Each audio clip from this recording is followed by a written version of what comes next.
Bienvenue à Math Infinité, la chaîne consacrée à l'enseignement des mathématiques à l'université. Cette vidéo est une autre vidéo dans la série de l'algèbre linéaire, consacrée à l'algèbre linéaire. Donc aujourd'hui, on va voir les matrices. Donc on va donner la définition des matrices et les premières propriétés. Donc cette vidéo est une préparation d'une autre vidéo qui viendra après, qui sera consacrée aux matrices associées aux applications linéaires.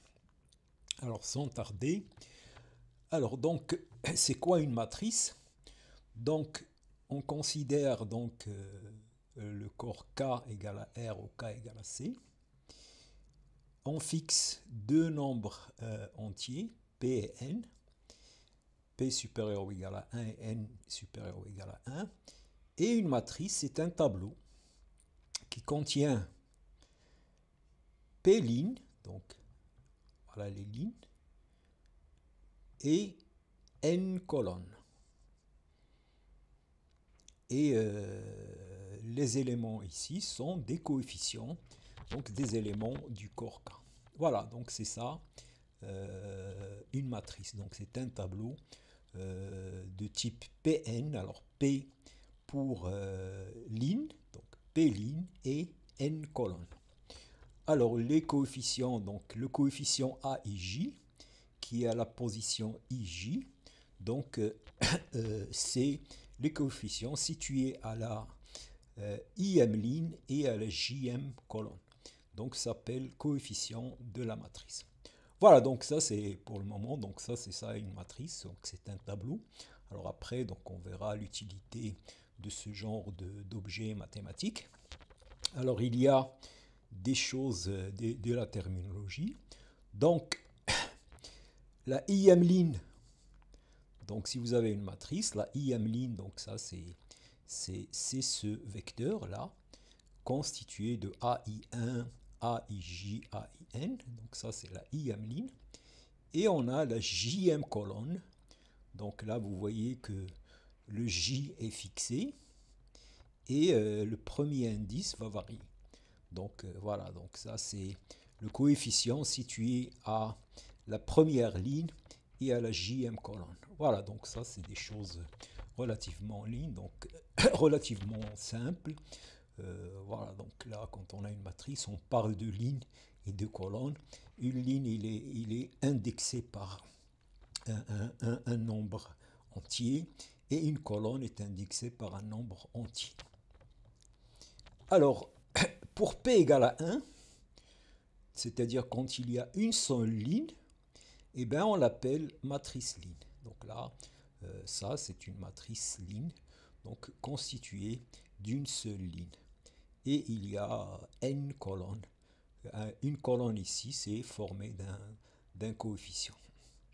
Alors, si n égale à 1, eh bien, on parle de matrice colonne. Voilà, donc ça, il y a une seule colonne. Et il y a ici P ligne. Voilà, donc ça, c'est de la terminologie. Alors ensuite, les matrices carrées. Donc les matrices carrées, c'est quand le nombre de lignes égale le nombre de colonnes. Donc voilà, donc on note MNK, l'ensemble des matrices carrées. Donc une matrice carrée donc, contient autant de lignes que de colonnes. Donc c'est pour ça qu'on l'appelle matrice carrée. Et dans une matrice carrée, il y a les termes diagonaux.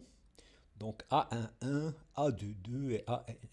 Ça s'appelle la diagonale principale de la matrice carrée. Alors, les matrices triangulaires supérieures.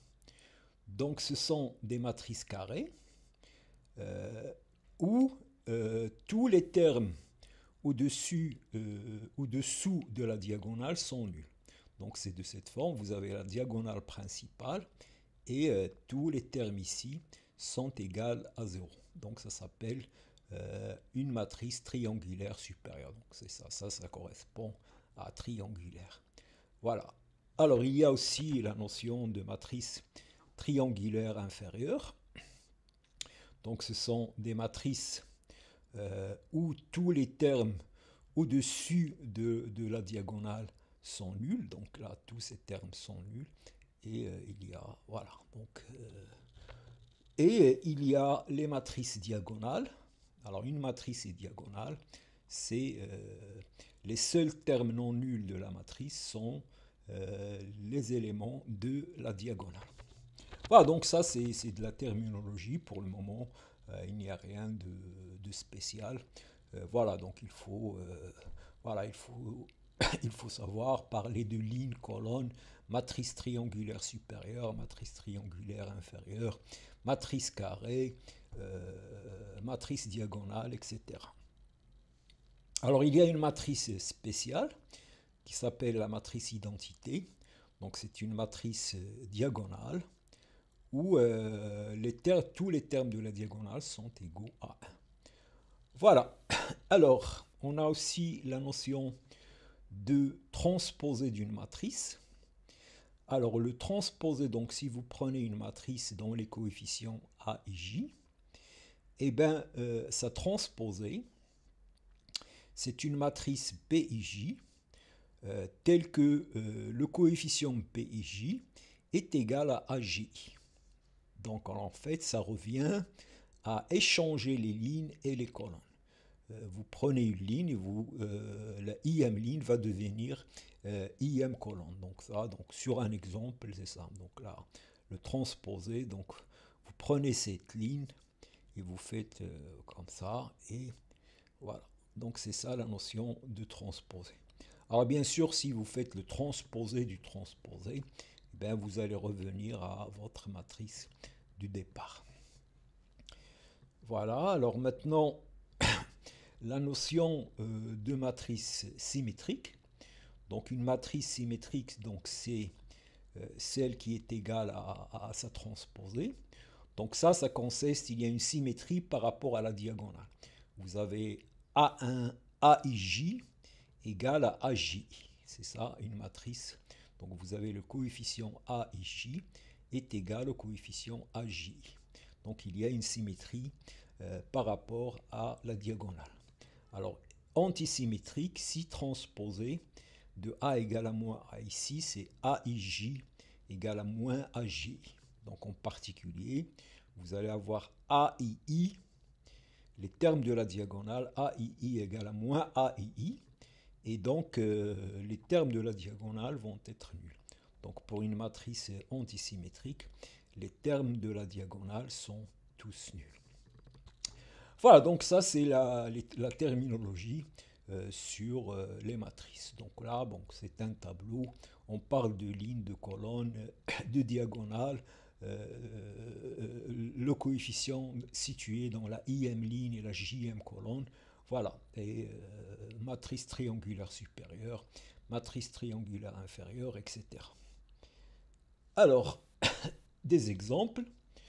Donc ça, c'est une matrice 2, 3, donc ils contiennent 2 lignes et 3 colonnes.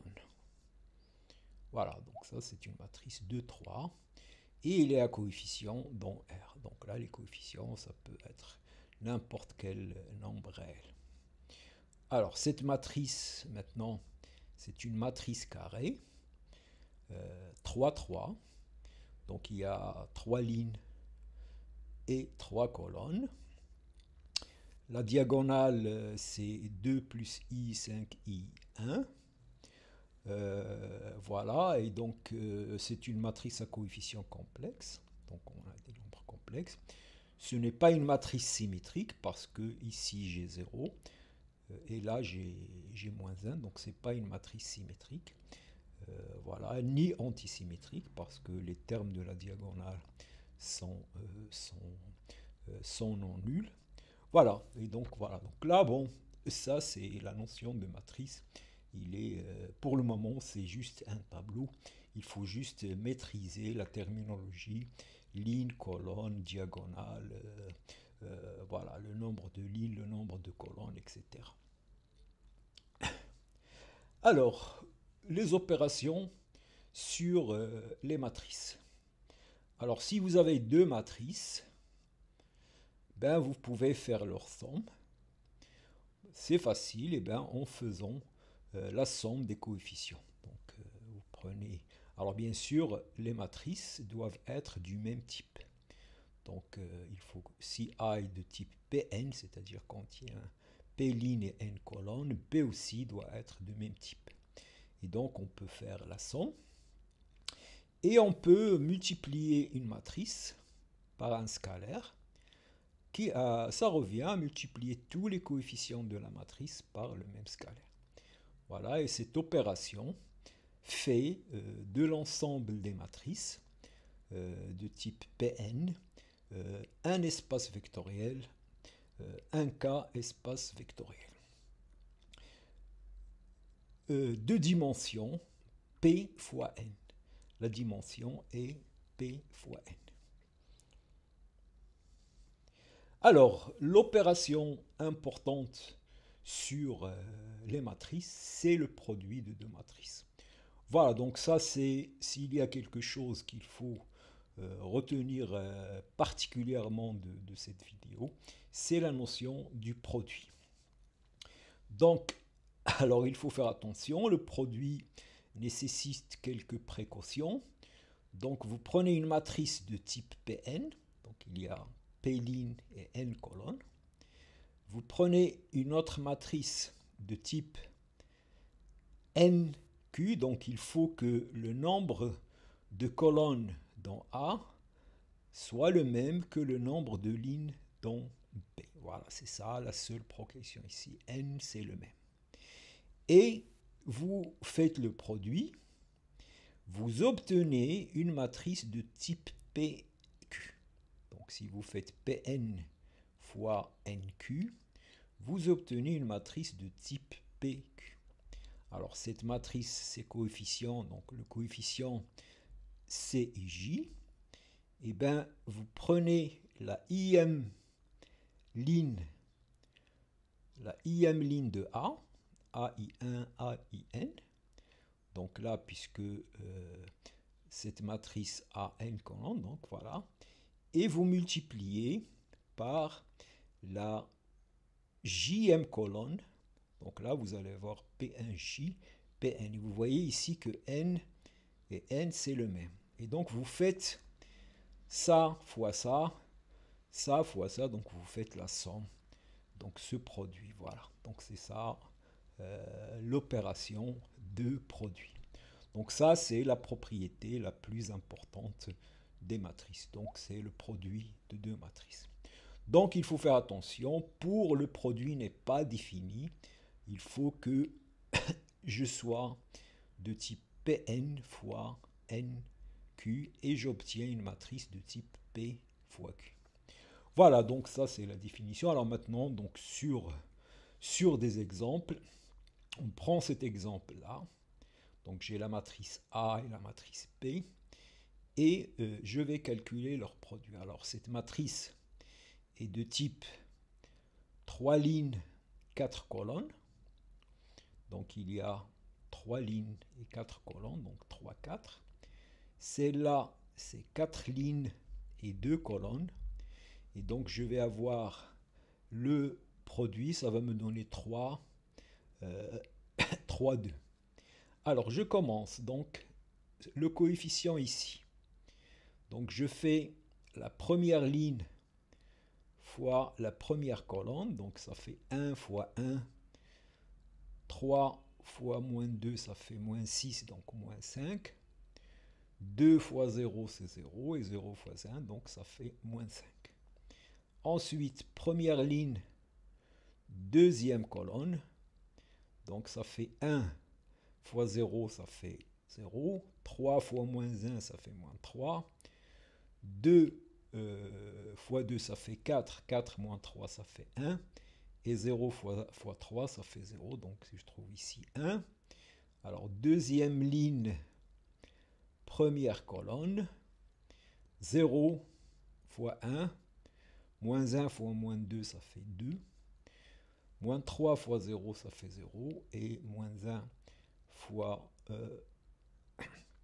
moins 1 fois, fois 1, ça fait moins 1, donc ça fait 2, moins 1, donc ça fait 1, etc. Donc voilà. Donc ça, c'est facile à faire. Donc voilà comment on fait le produit de deux matrices.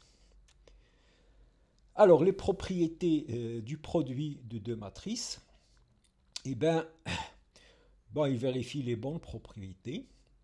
Alors, A plus B fois C égale à AC plus BC. A fois C plus D égale à AC fois AD. Donc, il y a une distributivité. Alors, il est associatif.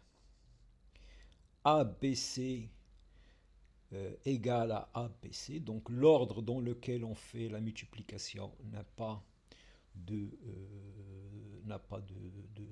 d'importance. Et avec la transposition, donc vous avez A, B à la puce transposée, c'est B transposé fois A transposé. Et ça a un sens, puisque là, vous avez, ça va être de type, et ici, ça va être AB, c'est de type PQ.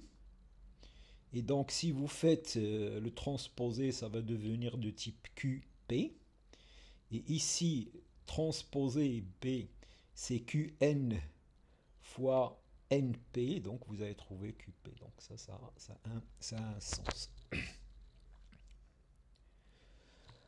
Alors, maintenant, l'inverse d'une matrice. Alors, une remarque importante ici. Une remarque importante ici, c'est que le produit de deux matrices n'est pas commutatif. En général, AB est différent de BA. Donc ça, c'est important. Donc ça, cette propriété, le produit de deux matrices n'est pas commutatif. Parce que de toute façon, si vous pouvez multiplier AB, si vous pouvez faire AB, ben, BA, vous ne pouvez pas le faire, parce que ça va dépendre de... voilà, vous ne pouvez pas faire NQ fois PN, parce que ici on a Q colonne, et ici on a P ligne. Donc en général, je ne peux pas parler de AB. Et même si vous avez des matrices carrées, où il n'y a pas de problème, vous pouvez calculer AB et BA. En général, AB est différent de BA. Alors maintenant, une matrice est dite inversible si il existe... donc là, ici, on prend, c'est des matrices carrées. Donc pour parler de matrice inversible, il faut que ce soit une matrice carrée. Donc une matrice carrée est dite inversible s'il existe une autre matrice B telle que le produit AB égale à BA égale à la matrice identité. Et l'inverse, ce B, il est unique, et on le note à moins 1. Donc voilà, alors toutes les matrices ne sont pas inversibles. On verra dans la prochaine vidéo qu'il y a des matrices inversibles et des matrices qui ne le sont pas. Voilà, et une propriété importante, c'est que l'inverse du produit, c'est l'ordre on renverse l'ordre, donc c'est AB-1 égale à B-1 A-. Si les deux matrices sont inversibles, leur produit est inversible, et l'inverse c'est B-1 fois A-1. Alors par exemple, si je prends ces deux matrices, alors si je calcule AB, donc AB, donc je multiplie, donc ici première ligne, première colonne, ça va me donner 1. Première ligne, deuxième colonne, ça donne 1 moins 1, ça fait 0. Deuxième ligne, première colonne, ça donne 0 fois 0. Et deuxième ligne, deuxième colonne, ça donne 1. Et donc je trouve que AB, alors si je calcule BA, je vais trouver la même chose. Je vais faire ça fois ça, donc on va trouver. Donc voilà, donc A est inversible, et son inverse, c'est la matrice P. Alors, et donc, voilà, alors les matrices, l'une des applications majeures des matrices, c'est les matrices d'une application linéaire. Alors donc si vous prenez deux espaces vectoriels de dimension n et p, donc E de dimension n et f de dimension p, alors on prend une base E1, En de E, et une autre base B', F1, Fp, une base de F. Et je considère une application linéaire. Alors, pour tout x, donc dont E, puisque P est une base, donc x, il va s'écrire la somme de i égale à 1 jusqu'à n de x, i, e, i. Donc il va avoir ses coordonnées dans la base. Et si je calcule phi de x, et bien phi de x1 égale à x1 phi de e1, xn phi de en. Donc vous voyez ici que pour connaître phi de x, il suffit de connaître phi de e1 et phi de en. Donc une application linéaire entre deux espaces vectoriels est entièrement déterminée par les images d'une base. Donc, si vous choisissez une base, si vous connaissez les images de la base, et bien vous connaissez l'application linéaire, parce que chaque fois que vous voulez calculer un phi de x, vous l'écrivez dans la base, et vous utilisez la linéarité, et vous aurez cette formule. Voilà, donc ça veut dire que je peux définir une application linéaire par les images d'une base.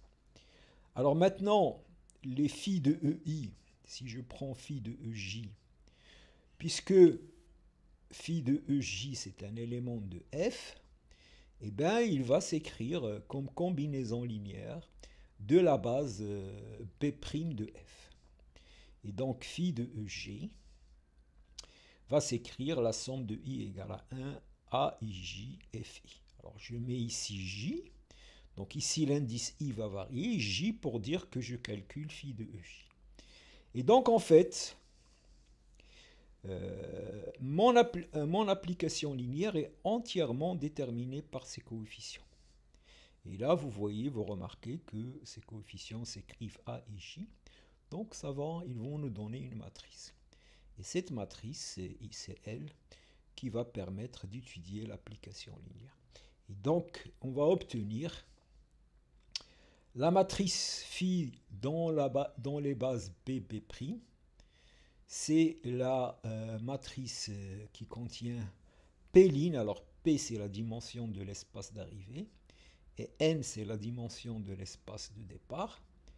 Donc on la note M phi B', et donc dans la JM colonne, on met A1J, A1, qui sont les coefficients du vecteur phi de J. Alors, pratiquement, c'est que ça qu'on fait. Donc, pour calculer la matrice d'une application linéaire dans les deux bases, ben vous écrivez phi de E1 et vous écrivez ses coordonnées dans la base F1, Fp, phi de E2 dans la base, etc. Et donc, vous allez avoir ici n colonnes et p lignes. Les lignes, c'est le nombre d'éléments dans la base de départ. Donc voilà, donc pratiquement, c'est ça. Donc vous avez votre application linéaire. Vous avez la base E1, En, la base du départ. Et vous avez F1, F2 et P, la base d'arrivée. Vous écrivez les éléments des images de la base, dont la base d'arrivée. Et vous obtenez une matrice. Et cette matrice s'appelle la matrice de l'application linéaire dans les deux bases, et on le note comme ça. Alors bien sûr, si vous changez de base, et bien la matrice va changer. Alors ça, on verra dans la prochaine vidéo qu'est-ce qui se passe quand on change de base. Alors un exemple. Donc je prends cette application. de l'espace vectoriel du polynôme de degré 3 vers l'espace vectoriel du polynôme de degré 2, qui consiste à dériver. Donc je prends un polynôme et je prends sa dérivée. Et je veux calculer la matrice dans les bases. Alors la base canonique de l'espace des polynômes, c'est 1x, x carré, x3. Et la base canonique de R2, c'est 1x, x carré. Et bien pour calculer, donc je calcule les images de la base. Donc j'ai phi 1 de 1, c'est 0. La dérivée de 1, c'est 0. Phi 1 de x, c'est 1. Phi 2 de x carré, c'est 2x. Et phi 1 de x3, c'est 3x carré, je dérive. Et donc, j'écris la matrice. Donc ici, dans la première colonne, je mets phi de 1. Ici, c'est 0, 0, 0. Dans la deuxième colonne, je mets phi 1 de x. Donc phi 1 de x, il s'écrit 1 plus 0 plus 0. Ça. Et phi 2, phi 1 de x carré, donc ici. Donc j'ai 0, 2, 3 et phi 1 de x3. Voilà, et donc ça c'est ça, c'est comme ça qu'on écrit la matrice d'une application linéaire dans les bases. Alors un autre exemple, ici maintenant, phi 2, je prends cette application, voilà maintenant de R3 vers R3, qui consiste à faire phi 2 de P x fois P'. Donc je veux calculer, je prends la même base au départ et à l'arrivée. Donc je prends la même base. Donc en général, quand la base de départ et d'arrivée est la même, on écrit une seule fois la base. Et bien on calcule phi 1, phi 2 de 1 c'est 0, phi 2 de x c'est x, phi 2 de x carré c'est 2x carré, phi 2 de x3 c'est 3x carré. Et j'obtiens cette matrice diagonale. Voilà, c'est une matrice diagonale 0, 1, 2, 3. Voilà. Et donc, voilà, donc on arrive à la fin. Donc là, ce qu'il faut retenir, c'est le produit de deux matrices. Donc ça, c'est l'opération importante sur les matrices. La notion d'inverse d'une matrice. Donc là, la notion d'inverse d'une matrice aussi est importante. Et on verra dans la prochaine comment calculer l'inverse concrètement quand la matrice est inversible. Et comment calculer la matrice d'une application linéaire dans deux bases. Une base dans l'ensemble de départ et une base dans l'ensemble d'arrivée. Voilà, donc ça c'est... Voilà, et donc si vous avez aimé la vidéo, donc il ne faut pas oublier de liker et de vous abonner. Et je vous remercie.